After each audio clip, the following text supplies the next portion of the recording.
Marshlands Protection Act application, Chatham County Drainage System Improvements, Norwood Skidaway Avenue, Herb Creek, Chatham County. The special conditions. Well, I will introduce the project as being, it's a shore protection application from Jekyll Island Authority. Obviously located on Jekyll Island for the non-lease areas within jurisdiction. The applicant is proposing to do a Jekyll Island beach stewardship general permit. At this time, I'd like to turn it over to Ben Carswell with JIA, who will give a brief overview of the proposal. Good morning.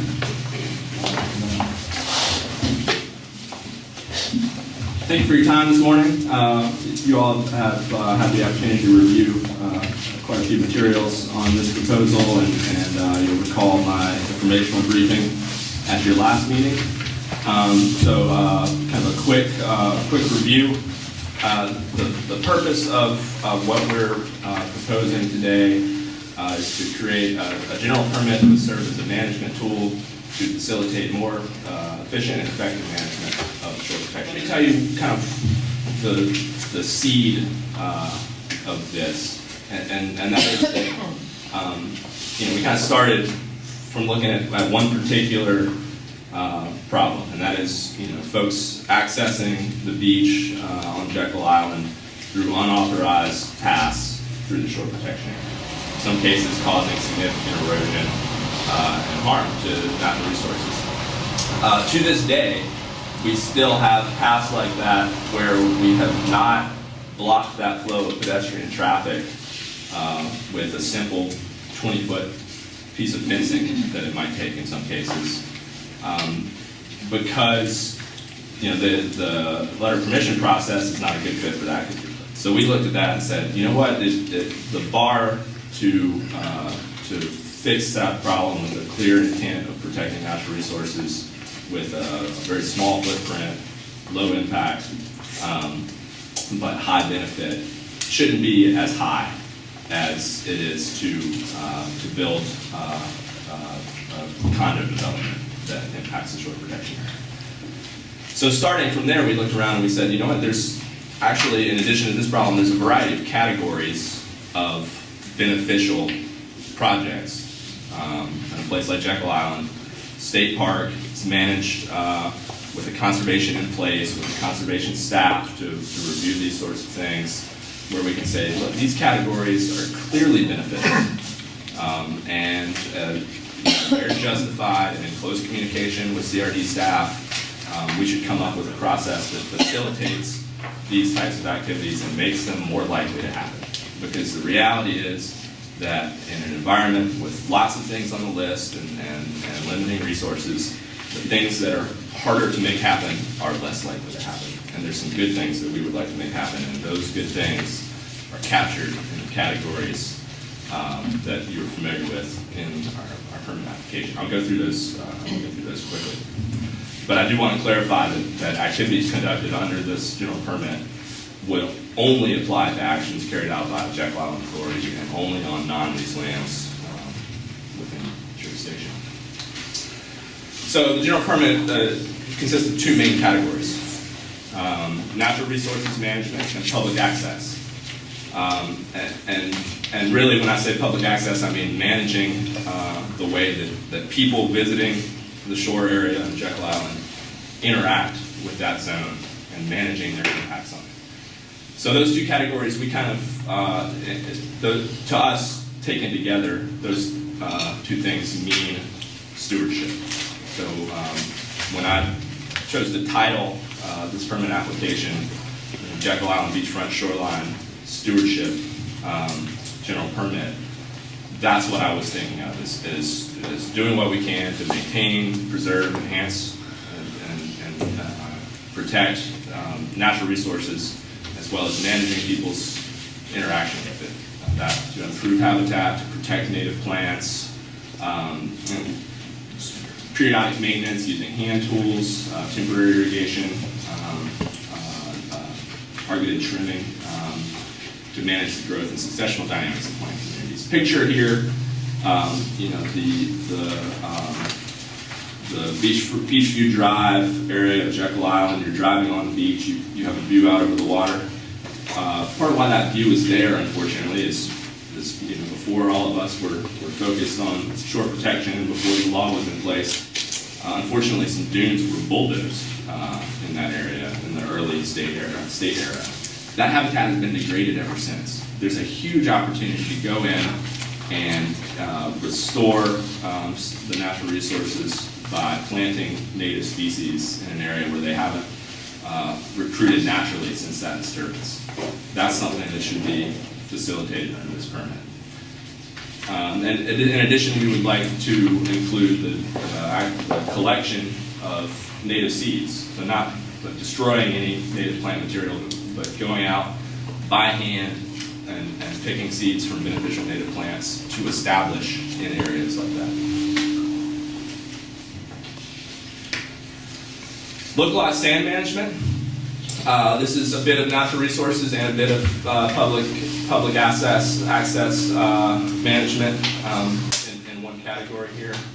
This area also includes the collection and storage of nuisance sand that may accumulate on existing permitted hardscape, existing permitted mowed turf grass. Picture park space, Great Dunes Park on Jekyll.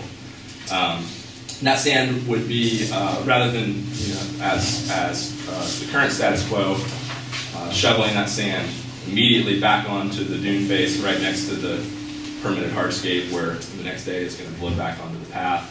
That sand would be banked and stored for later use in small-scale beneficial use projects for dune restoration, shoreline stabilization, where there's a clear natural resources benefit. We want to be very clear here that we're not talking about the anything on the anywhere near on the order of beach nourishment. We would be very comfortable with placing some limitations on that would limit the amount of material removed at any one time to say 3 cubic yards and limit the size of the beneficial use project to what we proposed was 100 cubic yards.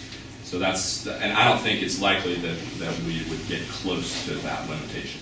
Access maintenance. So as y'all know, we have public access ways that are permitted, beach crossover, dune crossover structures, wooden structures that cross over the dunes that allow folks to get to the beach without impacting the dune area. It's beneficial to maintain those proactively and preventatively so that to head off the possibility of a larger project that might be more disturbing. So we would like to include preventative maintenance where justified in communication with CRD staff on those structures under this general permit, and trimming of vegetation along the sides of those structures where it would otherwise encroach onto the structure. The intent here, the reason this is beneficial is when structures and access ways become difficult to use, the vegetation is rubbing people's shoulders as they walk through it, or there's spider webs across it, that sort of thing. People will then choose to not use that route, and so then they create a new path through the dunes, and then that's an impact that we're trying to avoid. Signage, just go a way through communication that we try to manage the way people interact with that zone. And this fits very well, I think, under the categories of beneficial projects that we're proposing here. Management and maintenance of existing public use facilities. This is talking about things like movable objects such as bike racks and trash cans that are within jurisdiction, that are associated with some park spaces such as Great Dunes Park, St. Andrews Park on Jekyll. Sometimes the placement of an object is not ideal to promote people's use of it, and if they don't use it, then they might litter, for example, with a trash can. And so this is another area where it would behoove us to be able to dynamically respond to the way people are using the shore protection area on Jekyll. And I want to mention that Jekyll's as many of y'all are familiar with it, it's a heavily used beachfront area. we might see 2 million visitors in a year. That number is increasing rapidly as Jekyll Island has gone through its revitalization. So we need to be ready to respond to the pressures associated with that increased visitor use. And this proposal is a tool that would help us do that. Marine debris and unauthorized structure removal. Marine debris, we're talking about abandoned vessels, large pieces of dock material that may wash up on the beach. We're talking about man-made stuff, not natural debris, trees, and that sort of thing. This is actually an area where working with your staff, we are able to handle this pretty well and pretty efficiently through an emergency LOP. But it makes sense to streamline everything under this general permit proposal. Nobody thinks it's a good idea to leave a diesel-soaked wooden shrimp boat breaking apart in an important bird habitat area on the south end of Jekyll. We should respond as quickly as possible to clean that up. And we have in the past, but again, it makes sense to streamline that under this proposal. In some cases, getting that diesel-soaked lumber off the beach as quickly as possible requires use of mechanized equipment. And of course, we would always do that responsibly, accessing the beach through approved vehicle access routes and staying on the hard-packed wet sand while the work is accomplished as quickly as possible. Unauthorized structure removal, that simply refers to places where people have gone in and created private routes over the Johnson Rocks to the beach, perhaps installing a rope line or some bollards. That's actions that were not permitted, and where JIA should be able to work with DNR to go in and I'm going to turn it back over to Carl.